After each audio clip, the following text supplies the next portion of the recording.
Buenos días, mi nombre es Keila Cruz Benítez, pertenezco al Tecnológico de Estudios Científicos y Tecnológicos de Chimalhuacán. Estoy estudiando la carrera en sistemas computacionales.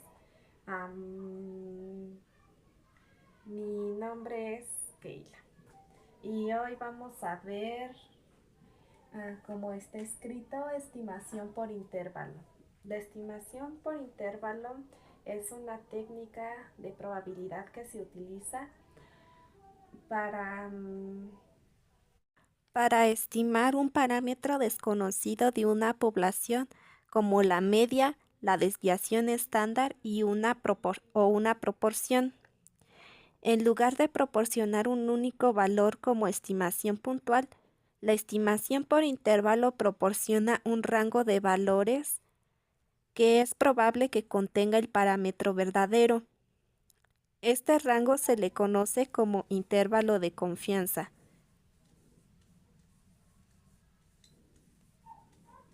Y se expresa típicamente como un porcentaje. Esto significa que si se repitiera el proceso de muestreo muchas veces con los intervalos de confianza calculados, contendrían el parámetro verdadero. Para ello vamos a ver un ejemplo. Se estima con una confianza de 90% estar en lo correcto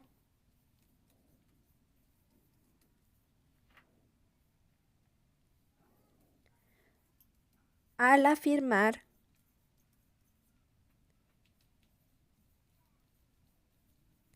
que la duración promedio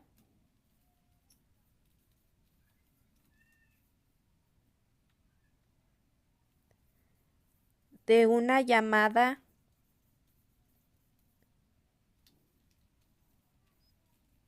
telefónica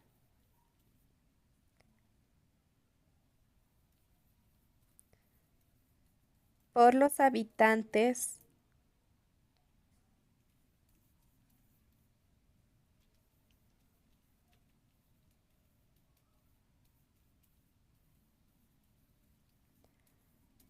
del municipio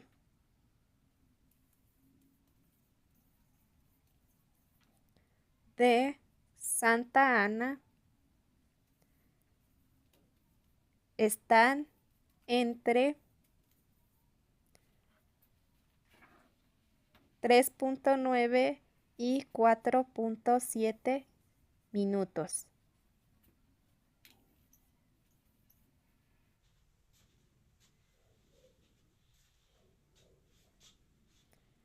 El tipo de estimación que más se utiliza es la estimación por intervalo porque se pueden asociar criterios de probabilidad que no es posible asociar con los estimadores puntuales. Como habíamos mencionado, la estimación por intervalo proporciona un rango de valores que es probable que contenga el parámetro. En este caso, el parámetro sería de 3.9 a 4.7 minutos.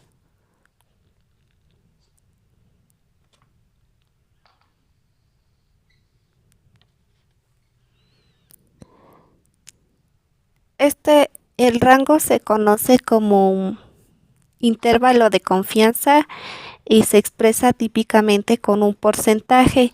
En este caso, nos está pidiendo un nivel de confianza de 90%. Ya que este es un ejemplo para comprender más o menos el concepto, pasaremos a lo siguiente. El tipo de estimación que más se utiliza es la estimación por intervalo, porque se pueden asociar criterios de probabilidad que no es posible asociar con las estimaciones puntuales. Algunas de sus características que hemos mencionado serían el nivel de confianza del 90%, el intervalo y la mención de que se trata de una estimación. Ahora veamos las propiedades de los estimadores. La ausencia de sesgo sería el número 1. La media aritmética se cumple. Es un estimador, un sesgo, la media en la distribución muestral equivale a la medida poblacional. La proporción también es un estimador, un sesgo, porque también se cumplió que la media toda la distribución de proporción equivalía al parámetro poblacional a la proporción de poblacional. El segundo sería la consistencia. Conforme aumenta el tamaño de la muestra, se incrementa la probabilidad de que el valor de un estimador se aproxime al valor del parámetro. El tercer lugar sería la eficiencia. Si se utilizan dos estadísticas para estimar un parámetro, el estimador Si se utilizan dos estadísticas para estimar un parámetro, el estimador más eficiente es el que tiene menor error muestral. Y 4. La suficiencia. Aquel que aguanta toda la información relevante que se puede extraer de una muestra. Ahora mencionaremos sus usos, las ventajas y las desventajas. Uno de sus usos sería inferir sobre un parámetro de la población a partir de una muestra. Otra sería evaluar la precisión de una estimación puntual. Otro sería comparar diferentes poblaciones. Y finalmente sería tomar decisiones basadas en los datos. Las ventajas son que es más informativo que una estimación puntual y permite evaluar la precisión de la estimación. Las desventajas pueden ser más complicado la interpretación de una estimación puntual. Y el otro sería el ancho del intervalo de confianza puede ser grande y reducir su utilidad. Para finalizar, concluiremos con este ejemplo. El gerente de una empresa X desea saber cómo está el absentismo entre sus trabajadores. A continuación se proporciona el número de días de ausencia durante la quincena en una media muestral de 10 trabajadores. En una muestra, perdón. 4, 1, 2, 3, 2, 2, 1, 0 y 3. En la primera opción nos dice, determine la media y la desviación estándar de la muestra. En segunda opción nos dice, proporcione un intervalo de confianza el 95% para la media poblacional. Y la D nos dice, es razonable concluir que el trabajador promedio no faltó ningún día durante una quincena. Para determinar la media utilizaremos esta fórmula. Como podemos observar, se representa con una X y una rayita arriba. Esta fórmula nos dice que la suma de estos números entre n, que sería el número de trabajadores, nos daría nuestra media. La suma de todos los números fue 18 y el número total de trabajadores son 10. Y esto nos da un resultado de 1.8. Entonces, la media sería 1.8. Para determinar la desviación estándar se usa esta fórmula que se ve un poco más complicada, la cual dice que la raíz de la suma de x al cuadrado, bueno, de la suma de todas las x al cuadrado, que sería 4 por 4 más 1 por 1 más 2 por 2 más 3 por 3 y así sucesivamente, menos la suma ahora sí de todas las x al cuadrado, que en este caso es 18 si lo tenemos que elevar al cuadrado, entre n, que son el número de trabajadores, el número de trabajadores, entre el número de trabajadores menos 1.